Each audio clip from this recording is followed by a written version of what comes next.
Ukraine के खिलाफ रूसी हमले का आज 161वां दिन है। 24 फरवरी को पहला दिन था जब रूस ने यूक्रेन पर धावा बोला था और आज 3 अगस्त है। तब से लेकर अब तक रूसी सिपाहियों को लगातार यूक्रेन पर मिसाइल दाग रहे हैं, गोले बरसा रहे हैं। यूक्रेन रक्षा मंत्रालय की माने तो रूसी हमले में अब तक 10,000 से ज्यादा यूक्रेनियों की मौत हो चुकी है। 30 लाख से ज्यादा यूक्रेनियों ने देश छोड़ दिया है। रूसी हमले से हजारों बच्चों की मौत हो चुकी है और रूसी हमले से लगभग 5,000 से ज्यादा यूक्रेनियों ने अपने हाथ पांव गंवा दिए हैं और अब वो अपंगता का शिकार हो चुके हैं। यूक्रेन का आरोप है कि पुतिन का लक्ष्य यूक्रेन पर जीत हासिल करने से ज्यादा यूक्रेन को दुनिया के नक्शे से मिटा देने का है।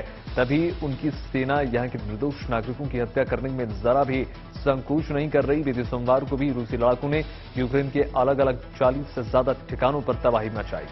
यूक्रेन दक्षिण पूर्वी, उत्तर और पश्चिमी इलाकों में रूसी सेना तबाही का तांडव मचा रही। वहीं दूसरी तरफ यूक्रेन के राष्ट्रपति का यह कहना है कि उनका हर सिपाही आखिरी सांस तक रूसी सिपाहियों का मुकाबला करता रहेगा। रूस के सुप्रीम कोर्ट ने यूक्रेन के अज़ोव रेजिमेंट के प्रतिबंधित आतंकवादी समूह घोषित कर दिया है। इस घोषणा के बाद रूस अब युद्धबंदी के रूप में गिरफ्तार यूक्रेन के कैदियों पर आतंकवाद का मुकदमा चला सकता है।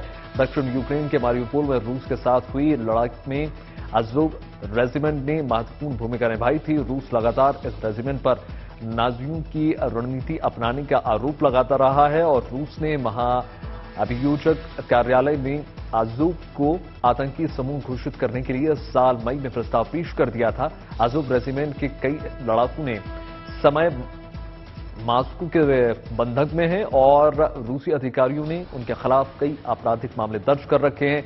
इसमें आम नागरिकों की हत्या के मामले भी शामिल।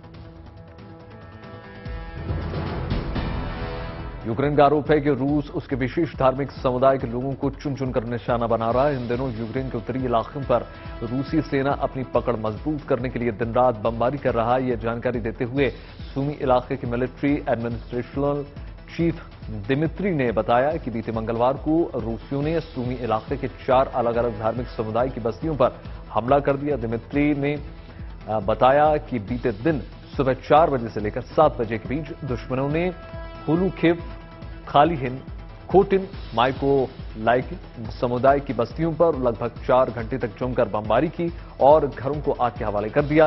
रूसी हमले से हुए नुकसान का आंकड़ा जारी करते हुए दिमित्रो ने कहा कि रूसी हमले में यहां के घर जलकर पूरी तरीके से खाक हो चुके हैं, इमारतें मलबों में तब्दील हो चुकी हैं। सूमी इलाकों के मिलिट्री एडमिनिस्ट्रेशनल चीफ ने किसी भी के हताहत होने की खबर से इनकार कर दिया।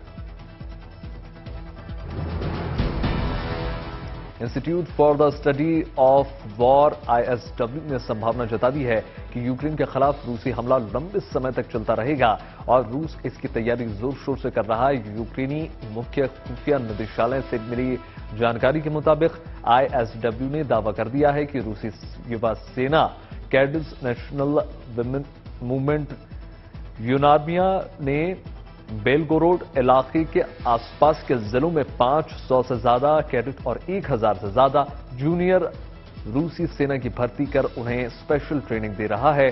ISW ने बताया कि रूसी युवा सेना कैडेट्स नेशनल मूवमेंट में 8 से 18 साल तक के ऐसे युवकों को भर्ती कर रहा है जिसमें अपनी इच्छा से सिपाही की ट्रेनिंग करना वो चाहते हैं। वहीं दूसरी तरफ यूक्रेनी मुख्य खुफिया निदेशालय का ये कहना है कि रूस ने बेलगोरोड में ऐसे लोगों के लिए एक ट्रेनिंग सेंटर भी खोल दिया है जिन्हें किसी भी तरह का सैन्य अनुभव नहीं है, ताकि प्रशिक्षण कर जंग के मैदान में उतरा जा सके। यूक्रेन रक्षा मंत्रालय ने मीडिया को जारी बयान में यह कह दिया कि बीते मंगलवार को रूस हमलावरों ने यूक्रेन के अलग अलग इलाकों में कुल 15 क्रूजर मिसाइल से हमला किया। खार्किव की मिलिट्री एडमिनिस्ट्रेशन ने चीफ ओहेल ने यह बताया कि रूस ने ये मिसाइल हमले बेलगोरोड की दिशा में किया, जिसकी वजह से खार्किव इलाके को सबसे ज्यादा नुकसान का सामना करना पड़ा। चीफ ओलेह ने यह भी बताया कि रूसी हवाई हमले की वजह से यहां की बची कुची रिहायशी और सरकारी इमारतें भी खंडर में तब्दील हो चुकी हैं। इलाके के जो बुनियादी ढांचा है वो पूरी तरीके से नेस्तनाबूद हो चुका है।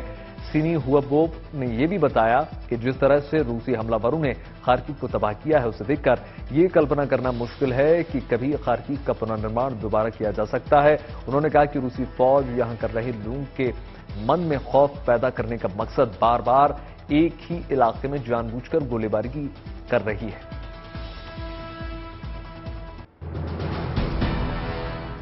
यूक्रेन ने दावा किया है कि साइबर अटैक कर उसने रूस के बैंकिंग सिस्टम, स्टॉक एक्सचेंज और इंश्योरेंस सर्विस समेत 800 आईटी प्लेटफॉर्म को एक हफ्ते के अंदर पूरी तरीके से नाकाम कर दिया। यूक्रेन के डिजिटल परिवर्तन मंत्रालय ने यह कह दिया है कि रूस में ऑनलाइन सेवाओं के ठप हो जाने के चलते उसे भारी नुकसान का सामना करना पड़ा। यूक्रेन का यह कहना है कि जंग की शुरुआत से ही रूसी हैकर्स की 6 टीम्स यूक्रेन के 430 से ज्यादा साइट्स को अब तक हैक कर चुकी है, जिसकी जवाबी कार्रवाई यूक्रेन ने उसमें कदम उठाया।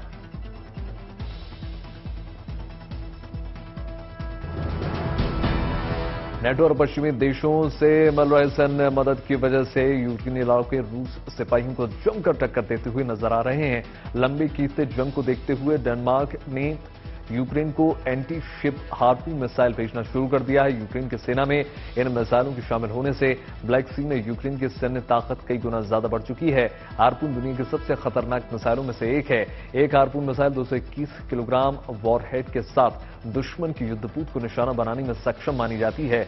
यूक्रेन रक्षा मंत्रालय का यह कहना है कि डेनमार्क से मिल रहे हार्पून मिसाइलों का संचालन ओडेसा बंदरगाह से किया जाएगा।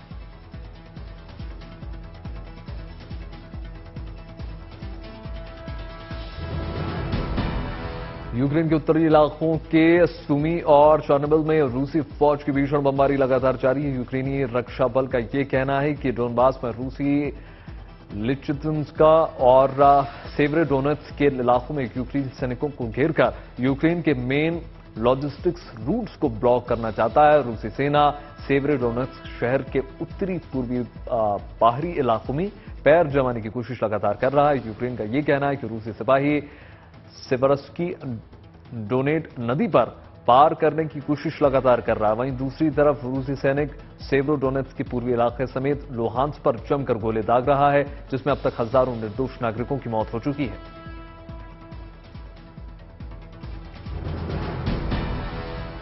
रूसी फौज का मुकाबला करने में यूक्रेन के स्पोर्ट्स पर्सन भी अब आगे आ चुके हैं, बड़ी भूमिका निभाते हुए नजर आ रहे हैं। यूक्रेन के यूथ और स्पोर्ट्स मिनिस्टर वादिम ने बताया कि रूसी सिपाहियों ने से उनके यूक्रेन की हिफाजत करने के लिए अब तक उनके देश के 50 से ज्यादा एथलीट शहीद हो चुके हैं। उन्होंने ये भी कहा कि अभी भी यूक्रेन की तरफ से कई एथलीट रूसी फौज के हमलों को डटकर उनका मुकाबला कर रहे हैं और उन्हें अपने देश में खिलाड़ियों पर गर्व है। यूक्रेन में जंग को लंबा खिंचता देख रूसी सेना ने हंट टू किल मशीन का लॉन्च इसको कर दिया है और यूक्रेन के खुफिया विभाग का यह कहना है कि रूस के इस मिशन का मकसद यूक्रेन के शीर्ष नेताओं और अधिकारियों की हत्या करना है। इस मिशन को पूरा करने में रूसी सेना के एलीट कमांडो शामिल हैं, केमिकल और बायोलॉजिकल वॉरफेयर में माहिर हैं। वहीं यूक्रेन ने खुफिया एजेंसियों से मिले इनपुट के बाद राजधानी कीव और आसपास के इलाके में सुरक्षा और ज्यादा बढ़ा दी है। इतना ही नहीं, शहर में आने जाने वाले लोगों की तलाशी लगातार जारी है और यूक्रेनी एजेंट सभी संदिग्ध लोगों की कड़ी निगरानी कर रहे हैं।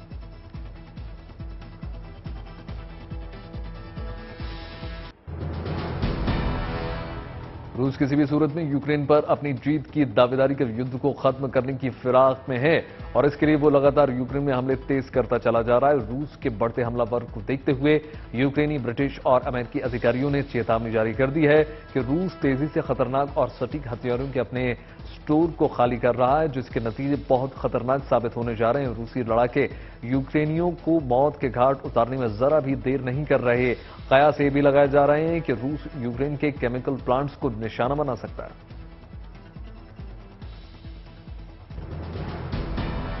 रूस के हमलावर तेवर के जवाबी कार्रवाई में यूक्रेन जरा भी पीछे हटते हुए नजर नहीं आ रहा। यूक्रेन के ज्यादातर इलाके रूस फौज के कब्जे में हैं, फिर भी रूसी सिपाहियों को यूक्रेनी लड़ाकों से खतरा लगातार बना हुआ है। नेटो और पश्चिमी देशों से मिल रही सैन्य मदद से यूक्रेन को मजबूती मिल रही है। डोनेट्स्क और लुहांस्क में रूसी फौज चप्पे चप्पे पर तैनात है और इन इलाकों में यूक्रेनी फौज घात लगाकर हमला करती हुई नजर आ रही है। यूक्रेनी सैनिकों ने एक जवाबी हमले में रूस के 9 टैंक्स और 3 आर्टिलरी सिस्टम को पूरी तरीके से नेस्तनाबूद कर दिया। रूस ने उड़ीसा समेत कई शहरों पर जमकर मिसाइलें दागी हैं। यूक्रेन के शहर इमारतों में तब्दील जो है वो मलबों में तब्दील हो चुके हैं। चारों तरफ सन्नाटा पसरा हुआ। रूसी हमलों से जान की सलामती के लिए लोग पड़ोसी देशों में पनाह लेने को मजबूर हैं। इलाका पूरी तरीके से खाली कर दिया गया है। तब भी रूसी लड़ाके यहां गोलीबारी करते हुए नजर आते हैं। रूस एक रणनीति के तहत यूक्रेनियों को खौफ बनाए रखने के मंशा से ये कार्रवाई कर रहा है। अमेरिकी राष्ट्रीय खुफिया विभाग का यह कहना है कि यूक्रेन पर रूसी हमला फिलहाल नहीं रुकेगा। पुतिन और अमेरिका पर जंग को लंबा खींचने का आरोप लगा रहे हैं, लेकिन वो खुद मोल्दोवा में रूस नियंत्रण इलाके के लिए एक भूमि पुल बनाने की तैयारी में। अमेरिकी राष्ट्रीय खुफिया निदेशक एवलिन ने संभावना ये जता दी है कि पुतिन मार्शल लॉ का आदेश देने से पहले अपने पूरे देश को लामबंद करने की फिराक में है। अमेरिका का यह मानना है कि पुतिन ऐसी पैतरेबाजी कर सकते हैं जिसमें कुछ पश्चिमी देश यूक्रेन का खुलकर समर्थन नहीं करेंगे। खुफिया विभाग का यह कहना है कि पुतिन परमाणु बयानबाजी का इस्तेमाल पश्चिमी देशों को यूक्रेन का समर्थन करने से डराने के लिए कर रहे हैं।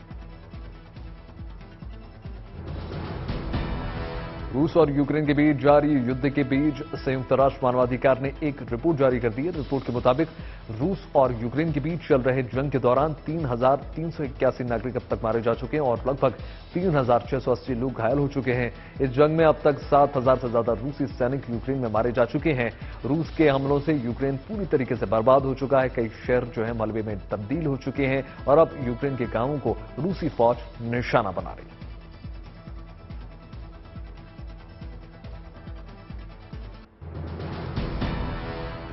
यूक्रेन के खिलाफ जंग को लेकर पश्चिमी देशों के कई तरह के प्रतिबंध रूस पर लगाए गए हैं, जिसमें रूस से होने वाले इंपोर्ट और एक्सपोर्ट को पूरी तरीके से बंद कर दिया गया है।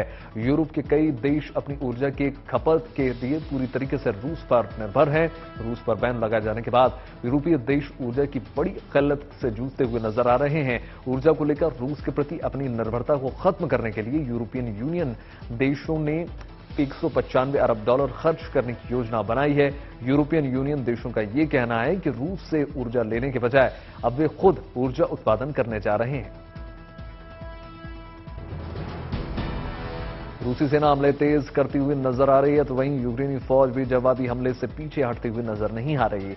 डोनबास से ज्यादातर इलाकों में रूसी फौज का इस वक्त कब्जा है। चप्पे चप्पे पर रूसी टैंक दस्ते दे रहे हैं, फिर भी यूक्रेनी सैनिक मौका पाते ही हमला करने से चूक नहीं रहे। मीडिया की जारी बयान में यूक्रेनी रक्षा मंत्रालय ने यह कहा कि डोनबास इलाके में यूक्रेनी लड़ाकों ने रूस के 8 टैंक, 6 बख्तरबंद सैन्य वाहन और 1 एंटी एयरक्राफ्ट सिस्टम को तबाह कर दिया।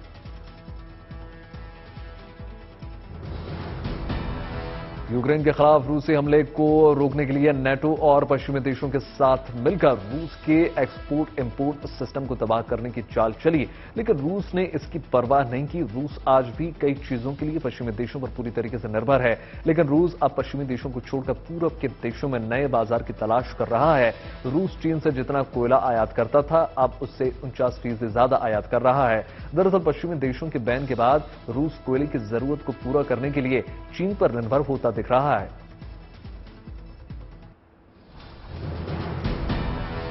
रूस यूक्रेन जंग के बीच दावों की भी जमकर जंग हो रही है। कभी रूस यूक्रेनी फौज को मौत के घाट उतारने का दावा कर रहे हैं, तो कभी यूक्रेनी रूसी लड़ाकों को इलाके में खदेड़ने की बात लगातार कर रहे हैं। बहरहाल अमेरिका की डिफेंस इंटेलिजेंस एजेंसी के मुताबिक उनके मुखिया स्कॉट बैरियट का यह दावा है कि बीते 70 दिनों में 10 रूसी जनरल यूक्रेन जंग में मारे जा चुके हैं, जबकि रूस का आरोप यह है कि उसके हाई लेवल अधिकारियों को मरने के लिए अमेरिका ने यूक्रेन आर्मी को इंटेलिजेंस इनपुट लगातार प्रदान कर रहा है।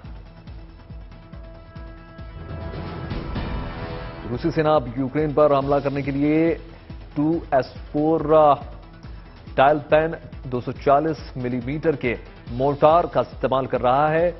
2S4 टाइलपेन दुनिया का सबसे बड़ा लेजर गाइडेड मोर्टार है और यूक्रेन रक्षा मंत्रालय ने यह जानकारी दी है कि बीते मंगलवार को रूसी सिपाहियों ने क्रिवी इलाके में एक के बाद एक 15 मोर्टार के हमले किए, जिसमें 6 लोग गंभीर रूप से जख्मी हो गए। यूक्रेन रक्षा मंत्रालय ने मीडिया को जारी बयान में यह जारी कर दिया कि रूसी सेना ने अज़ोवस्टाल स्टील प्लांट पर इसी मोर्टार से हमले कर दिए थे और यूक्रेनी फौज को सरेंडर करने पर मजबूर कर दिया था। रूस का ये मोर्टार जमीन के ऊपर ही नहीं बल्कि नीचे भी सुरंगों में छुपे हुए दुश्मनों के ढेर करने में सक्षम माना जाता है। यूक्रेन की सुरक्षा सेवा एसबीयू का यह कहना है कि ज़पोरिज़िया के इलाके में यूक्रेनी सैनिकों ने के छापेमार हमले से तंग आकर रूसी सिपाहियों ने शिकायत दर्ज कर दी और उन्होंने मजबूरन लड़ने के लिए उकसाया उनको जा रहा है, ऐसा उन्होंने कहा। यूक्रेन की सुरक्षा सेवा विभाग ने दावा कर दिया है कि बिना किसी नतीजे के परवाह किए ज़पोरिज़िया में जंग लड़ रहे रूसी सैनिकों ने अपनी शिकायत में लड़ते लड़ते थकने की बात भी कह दी और वापस अपने घर आने की इच्छा भी उन्होंने व्यक्त कर दी।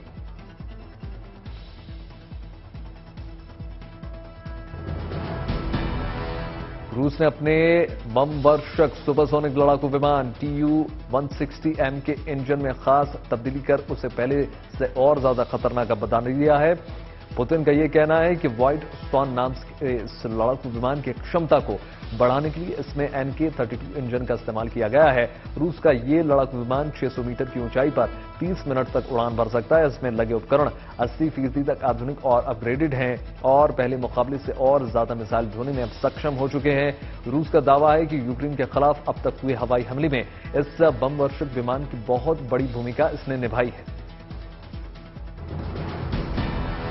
यूक्रेन ने रूस पर आरोप लगाया कि विशिष्ट सैन्य अभियान के तहत यूक्रेन में लेजर हथियारों का इस्तेमाल लगातार किया जा रहा है। यूक्रेन का यह कहना है कि रूस इस तरह के घातक हथियारों का इस्तेमाल कर जंग के नियमों का उल्लंघन लगातार करता चला जा रहा है। रूस के लेजर हथियारों से इतने ज्यादा घातक हैं कि 5 किलोमीटर की दूरी से ही टारगेट को पूरी तरीके से जलाकर भस्म कर देने में यह सक्षम है।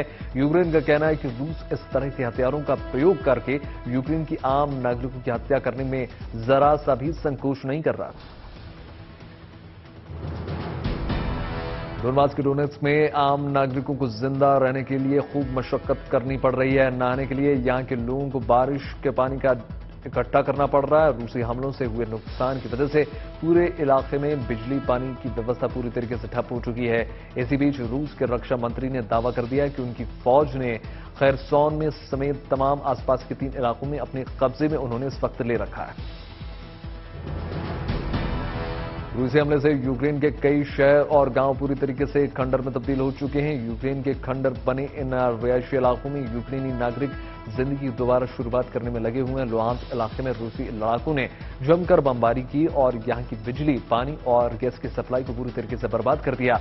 लुहांस्क में मेयर का यह दावा है कि इस इलाके में अभी भी लगभग 50,000 से ज्यादा यूक्रेनी नागरिक रह रहे हैं और यहां रह रहे लोगों को भारी दिक्कतों का सामना लगातार करना पड़ रहा है। यूक्रेन सरकार इन इलाकों में वाटर टैंक के जरिए लोगों तक पानी पहुंचाने के काम में लगातार जुटी हुई है।